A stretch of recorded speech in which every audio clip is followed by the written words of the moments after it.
कधी विचार केला आहे का, ज्यांनी आयुष्यभर सगळ्यांना आधार दिला, आज त्यांनाच कुणाचा आधार उरला नाही?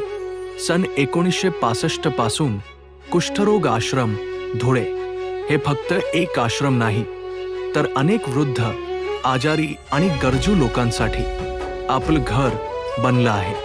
इथं प्रत्येकाला मिळालं प्रेम, काळजी आणि मायेचं उबदार छत्र. पण काळानुसार परिस्थिती बदलली आहे. आज इथे अनेक अपंग आणि शारीरिकदृष्ट्या अक्षम बांधव राहतात, ज्यांच्यासाठी आता जागा अपुरी पडते आहे.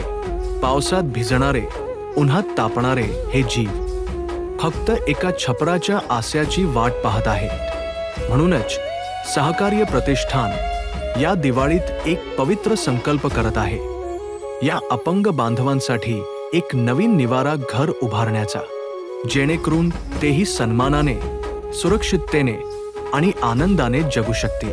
मित्रांनो, आपल्या छोट्याशा योगदानातून आपण त्यांच्या जगात प्रकाश आणू शकतो. या दिवाळीत फक्त आपल्या घरात नाही, तर त्यांच्या आयुष्यातही एक दिवा लावूया. कारण त्यांच्या चेहऱ्यावर उमटलेलं एक हसू, तेच आपल्या दिवाळीचा सर्वात सुंदर प्रकाश आहे.